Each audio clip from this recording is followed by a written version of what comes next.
এভাবে রাতারাতি একটা ডোমিসাইল সার্টিফিকেট আমি ইস্যু করলাম আর তার ভিত্তিতে নির্বাচন হবে, এত মসৃণ যাত্রা মনে হয় এবার তৃণমূলের আর হবে না, যাবার সময় এসে গেছে। পশ্চিমবঙ্গবাসী রাজনৈতিকভাবে অচেতন নয়, মূর্খ।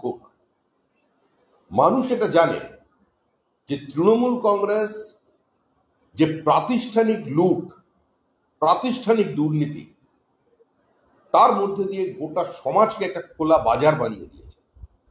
যেভাবে মানুষের জীবন এবং জীবিকা লুট করেছে, যেভাবে 40,000 শিক্ষকের চাকরি বিক্রি করেছে, আইন শৃঙ্খলাকে সম্পূর্ণ অবলুপ্ত করে দিয়ে কার্যত একটা চূড়ান্ত সাম্প্রদায়িক মৌলবাদের কাছে আত্মসমর্পণ করেছে, তার সমস্ত থেকে দৃষ্টি ঘোরাতে মুখ্যমন্ত্রী এখন বাংলা এবং বাঙালিকে বেছে নিয়েছে।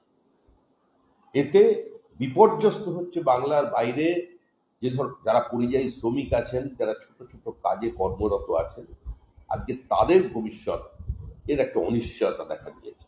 তারা আমাদের জানাচ্ছেন যে এই রাজনীতি, এই ধরনের বিবৃতি বন্ধ হওয়া উচিত। মুখ্যমন্ত্রী বলছেন যে পরিযায়ী শ্রমিকদের রাজ্যে ফিরিয়ে নিয়ে কাজ দেবে। তিনি রাজ্যের যারা সরকারি আধিকারিক রয়েছেন তাদেরকে বলছেন যে প্রকল্প ভাবতে, যাতে পরিযায়ী শ্রমিকদেরকে ফিরিয়ে নিয়ে কাজ দেওয়া। উনি ভাবতে ভাবতে ওনার সরকার চলে যাবে। আর যারা পরিযায়ী শ্রমিক আছেন তারাও জানেন এগুলো সমস্ত বক্তৃতা সর্বস্ব, ঘোষণা সর্বস্ব একটা সরকার এই মুহূর্তে পশ্চিমবঙ্গে আছে। মানুষ যাচ্ছে কেন? 40 লক্ষ পরিযায়ী শ্রমিক কেন? কেন বেঙ্গালুরু শহরের দ্বিতীয় কথ্য ভাষা বাংলা?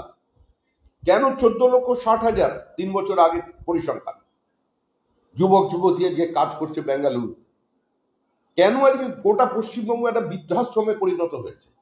কেন পশ্চিমবঙ্গ থেকে একজনের পর একজন শিল্পপতি নিজেদের পুঁজি সরিয়ে ভিন রাজ্যে চলে যাচ্ছে? এই পরিস্থিতির জন্য দায়ী তৃণমূল কংগ্রেসের সরকার, তাদের অপশাসন এবং তাদের যে ভাবমূর্তি সেটা।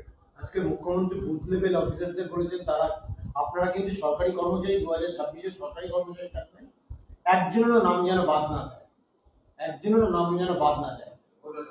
তৃণমূল কংগ্রেসের তো এটা এজেন্ডা যে রোহিঙ্গাদের নাম ভোটার লিস্টে থাকবে, কোনোভাবেই যেন সে নাম বাদ না যায়।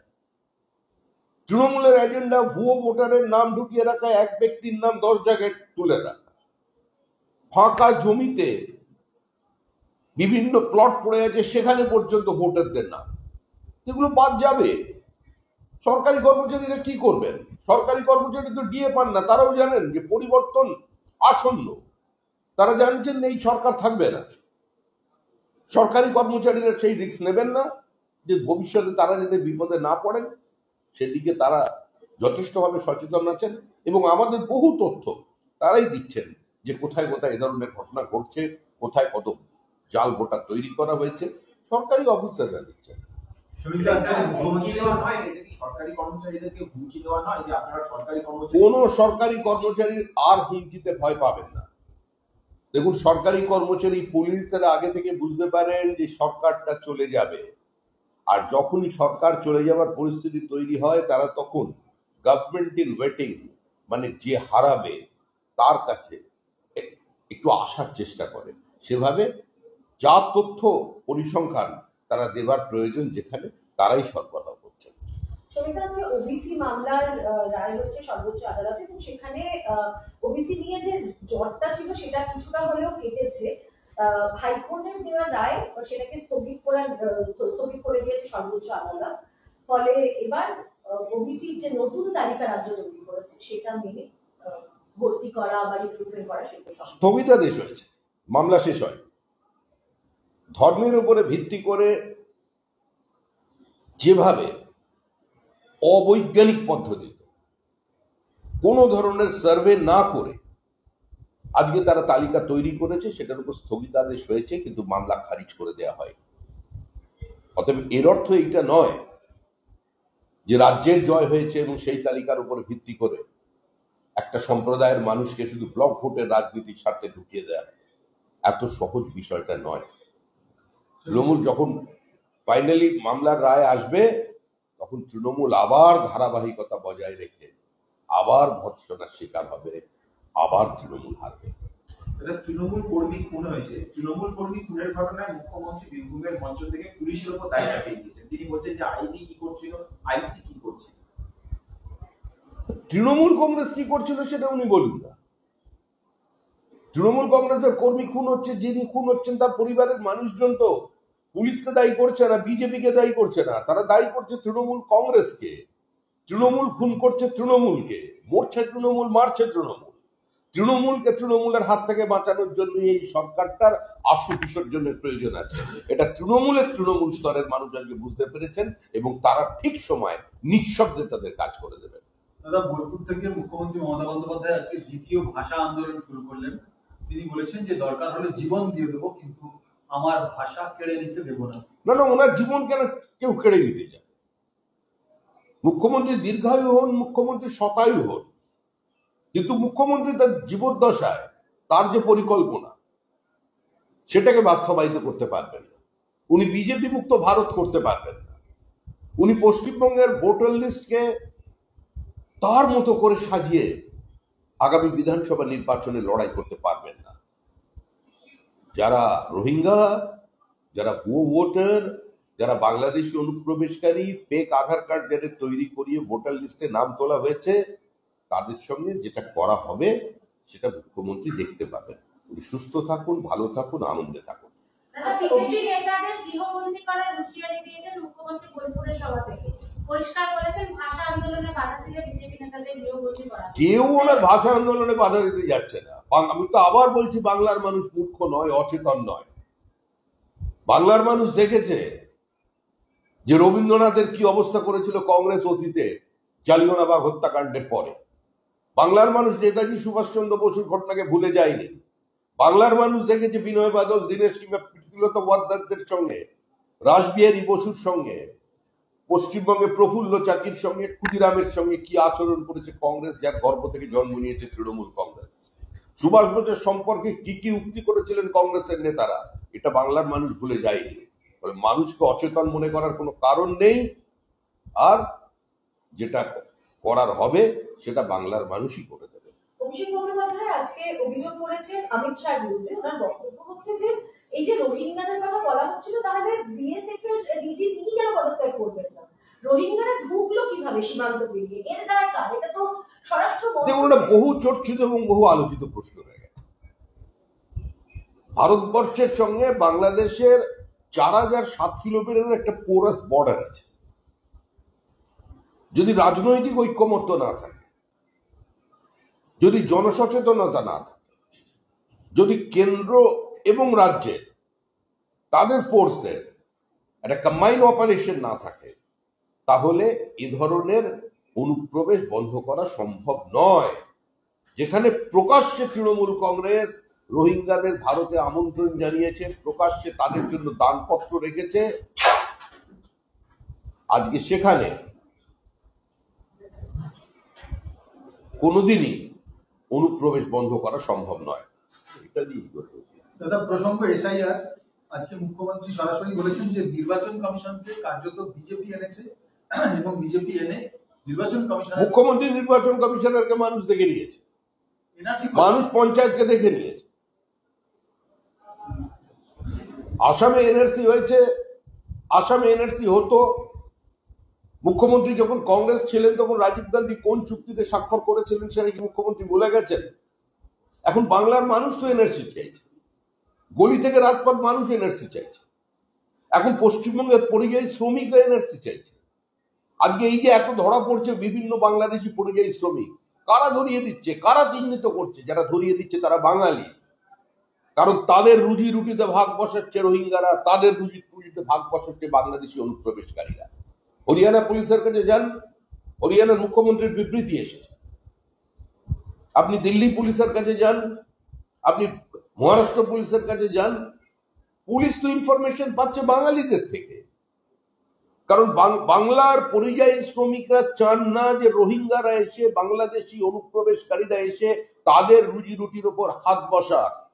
এবং তার বাংলা ভাষায় কথা বললেই যে সন্দেহের চোখে মানুষ দেখবে, এই অবস্থাটা তারা বুঝতে পেরেছেন।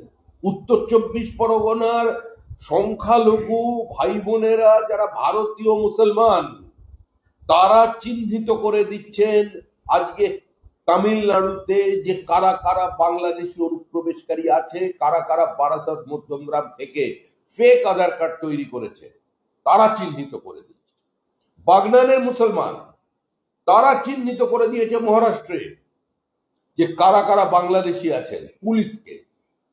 মুখ্যমন্ত্রীও যেমন একটা দুটো পোস্ট করছেন, ডিলিট করছেন, আমরাও খোঁজ খবর রাখি, কারণ সমস্ত পরিযায়ী শ্রমিকের সঙ্গে বাংলার যোগাযোগ আছে। আপনারা এখানে দিল্লিতে আমাকে প্রশ্ন করছেন, দিল্লিতে বাঙালি অধ্যুষিত প্রত্যেকটা অঞ্চলে যান, আপনি চিত্তরঞ্জন পার্কে যান, গুড়গাঁওয়ে যান, নয়ডায় যান, করলবাগে যান, মুস্তাফাবাগে যান, আজকে তারা চিহ্নিত করে দিচ্ছে কারা বাংলাদেশি আছে, ইনফরমেশন দিচ্ছে প্রত্যেকে বাঙালি, যার দিচ্ছে তারা প্রত্যেকে বাঙালি। কোন হিন্দি ভাষাভাষী মানুষ, কোন দিল্লিবাসী, কোন হরিয়ানাবাসীর ইনফরমেশনের উপর গ্রেপ্তার হচ্ছে না। পরিযায়ী শ্রমিকরা পরিযায়ী শ্রমিকদের চিহ্নিত করে দিচ্ছে। কল্যাণ বন্দ্যোপাধ্যায় আজকে লোকসভায় তিনি বক্তব্য রাখবেন, তার বক্তব্যকে আপনি কিভাবে দেখছেন? ঐতিহাসিক বক্তব্য। সমালোচনা করবার অধিকার, সরকারকে আক্রমণ করবার অধিকার, বিভিন্ন সময় আবেগতাড়িত হয়ে বাংলা কবিতা বলবার অধিকার প্রত্যেকের আছে, কিন্তু ভারতবর্ষের ইতিহাসে আমার মনে হয় না সংসদে দাঁড়িয়ে কেউ কোনোদিন আজাদ কাশ্মীর শব্দ বলেছে। যারা পাক অকুপাইড কাশ্মীর কেন দখল করা হলো না বলে প্রশ্ন তুলছেন পশ্চিমবঙ্গে, আজকে তাদের দলের নেতাই প্রথমবার, আমি যদি ভুল বলে থাকি আমায় কেউ সংশোধন করে দেবেন, ভারতবর্ষের কোন নেতা, কোন দলের নেতা, কংগ্রেস হোক কিংবা সমাজবাদী পার্টি হোক, এই জনসংঘের সময় থেকে শুরু করে আজ পর্যন্ত কোন কমিউনিস্ট পার্টির নেতাও কোনোদিন এই শব্দবন্ধ ব্যবহার করেননি। তাই কাশ্মীরের প্রতি, পাক অধিকৃত কাশ্মীরের মানুষের প্রতি তৃণমূল কংগ্রেসের ভালোবাসাটা আসলে ভালোবাসাই নয়, কসাইয়ের মুরগি পোষা। সেটা আজকে কল্যাণ বন্দ্যোপাধ্যায়ের মুখ থেকে বেরিয়ে এসেছে যে আজাদ কাশ্মীর। গীতা কলোনিতে গতকাল একটি ঘটনার কথা মুখ্যমন্ত্রী মমতা বন্দ্যোপাধ্যায় তিনি সোশ্যাল মিডিয়ায় পোস্ট করেছেন, একটি ভাইরাল ভিডিও, যেখানে 1.5 বছরের একটি বাচ্চা, তাকে পুলিশ উঠিয়ে নিয়ে গিয়ে মারধর করেছে বলে অভিযোগ, মহিলাদেরকেও মারধর। আপনারা থানায় চলেছেন, একজন বাঙালি সাংবাদিক হিসেবে আপনার তো এই অধিকারটা আছে, থানায় গিয়ে সেই পুলিশকে কেস করুন, সবাই মিলে তার বিরুদ্ধে ব্যবস্থা নিন, আমরাও যাবো আপনাদের সঙ্গে। এ ধরনের কোনো ঘটনা যদি ঘটে থাকে সেই পুলিশের উপরে ব্যবস্থা নেওয়া হবে। বিজেপি শাসিত কোন রাজ্যে এ ধরনের অমানবিক কোনো অপরাধকে সরকার মেনে নেবে না। আপনাদের সাংবাদিক হিসেবে আপনারা দায়িত্ব পালন করুন, শুধু মুখ্যমন্ত্রী কি পোস্ট করেছে সেটা নিয়ে প্রশ্ন করলে হবে না।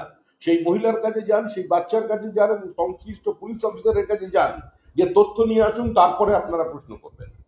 দিল্লি পুলিশের বিরুদ্ধে ঠিক এই মামলাতে চাচল থানায় অভিযোগ দায়ের করেছেন পরিবারের এক সদস্য। এই যে চাচলের যে শ্রমিকের, আইনের পথে চলবে, কিন্তু সীমান্তবর্তী জেলায় গত 15 দিনের মধ্যে 70,000 নাম কি করে উঠলো, কি করে ডোমিসাইল সার্টিফিকেট তারা পেল, ইন্টারনাল সিকিউরিটি কম্প্রোমাইজড হয়ে যাচ্ছে। উত্তরবঙ্গের সীমান্তবর্তী বিভিন্ন জায়গায় পঞ্চায়েতের মধ্যে দিয়ে ডোমিসাইল সার্টিফিকেট ইস্যু করা হচ্ছে। কিসের ভিত্তিতে, কাকে সহযোগিতা করবার জন্য, তার উত্তর দিতে হবে। এভাবে রাতারাতি একটা ডোমিসাইল সার্টিফিকেট আমি ইস্যু করলাম আর তার ভিত্তিতে নির্বাচন হবে, এত মসৃণ যাত্রা মনে হয় এবার তৃণমূলের আর হবে না, যাবার সময় এসে গেছে। বীরভূমে অনুব্রত মণ্ডল একবার চড়াম এবং গুড়বাতাসের কথা বলেছিলেন, কোনো মঞ্চে উঠতে দেয়নি। সেই বীরভূমে আজকে মুখ্যমন্ত্রী বলেছেন হবে নাকি খেলা, ওনার কাছে রাজনীতির একটা খেলা, কিন্তু মানুষের কাছে ধামসামান্দলের কথা বলেছেন। ওনার কাছে রাজনীতি একটা খেলা হতে পারে। ওনার অনুপ্রেরণায় অনুপ্রাণিত হয়ে হয়তো আগে কেউ চড়াম বলেছেন, উনি এখন সেটাকে ধামসা বাদল দিয়ে রিপ্লেস করতে চাইছেন। তাই মানুষও ঠিক করে নিয়েছে যে এবার ওনাকে ধামসা বাদল বাজিয়েই জগন্নাথ দেবকে সাক্ষী রেখে বঙ্গোপসাগরে বিসর্জন দিয়ে দেবে। এই অনুব্রতকে কখনো তিনি মঞ্চে ডাকছেন না। দেখুন, অনুব্রত নিয়ে আমাদের খুব একটা উৎসাহ নেই,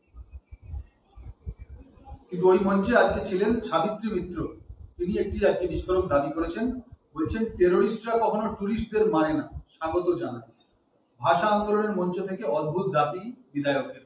সাবিত্রী মিত্র তিনি আজকে বীরভূমের মঞ্চ থেকে বলছেন যে কাশ্মীরে পেহেলগাঁওতে যে ঘটনা ঘটেছে টেরোরিস্টরা কখনো টুরিস্টদের মানে না, হুম। তার মানে সোজাসুজি তিনি একটা এর মধ্যে ষড়যন্ত্র করছেন, একটা এর মধ্যে অন্যরকম বললাম তো, তৃণমূলকে মানুষ চিনে গেছে।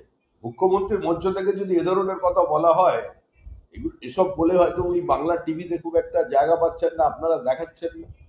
পাকিস্তানের টিভিতে চলবে, খবর চলবে দুদিন ধরে, পাকিস্তানের সংবাদপত্র বড় করে ছাপা হবে মুখ্যমন্ত্রীর মঞ্চ থেকে এ ধরনের বক্তব্য রাখা হচ্ছে।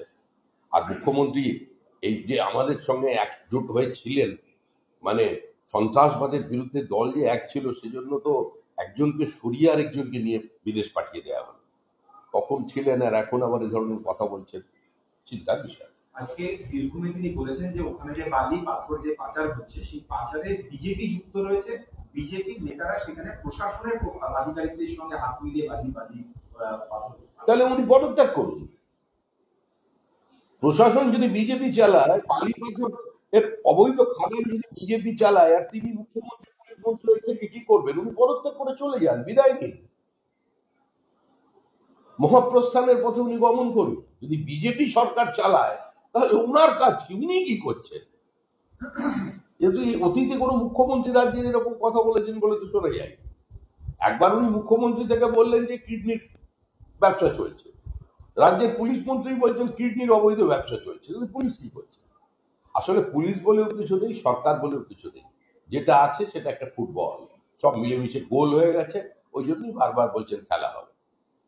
বড় ইস্যু হচ্ছে এসআইআর। মুখ্যমন্ত্রী বলছেন যে আসল ভোটারদের নাম যদি বাদ দেওয়া হয় তাহলে ছৌ নাচ, হামসা মাদল দেখবেন, বাজিয়ে দেবো দামামা, নাম না করে বিজেপি এবং কমিশনকে। দেখুন, মুখ্যমন্ত্রী এ ধরনের ঘুরিয়ে ফিরিয়ে অনেক হুমকি দিতে পারেন, কিন্তু মানুষ এসব হুমকি দিতে আর ভয় পাচ্ছেন। উনি কাকে হুমকি দিচ্ছেন? এখনো পর্যন্ত এই সরকারটা পশ্চিমবঙ্গে টিকে আছে শুধুমাত্র রাজ্যপাল ভবনের বদান্যতায়। এখানে সাংবিধানিক পরিকাঠামো সম্পূর্ণভাবে ভেঙে পড়েছে। প্রত্যেকটি সাংবিধানিক প্রতিষ্ঠানকে চ্যালেঞ্জ করছেন মুখ্যমন্ত্রী। সাংবিধানিক প্রধান আক্রান্ত হচ্ছেন, আইনের শাসন অবলুপ্ত হয়ে গেছে, পুরো সাংবিধানিক পরিকাঠামোকে ভেঙে টুকরো করে দিয়েছে। সংবাদ মাধ্যম আক্রান্ত, রক্তাক্ত, ক্ষতবিক্ষত। বিচারপতিরা প্রতিনিয়ত ভাষা সন্ত্রাসের শিকার, বাড়িতে গিয়ে পোস্টার লাগানো হয়েছে, ম্যানহ্যান্ডেল করা হয়েছে। Lower judiciary is under threat. দক্ষিণ 24 পরগনার একজন বিচারপতি বলছেন, পস্কো মামলার রায় মনঃপুত না হওয়ার কারণে আমি এবং আমার পরিবার নিরাপত্তাহীনতায় ভুগছি, আমার প্রাণনাশের আশঙ্কা আছে। তারপরে সরকারটা কেন টিকে আছে, এই প্রশ্নের উত্তর দিতে দিতেই তো আমরা আজকে বিভ্রান্ত হয়ে যাচ্ছি। আমাদের মাথা খারাপ।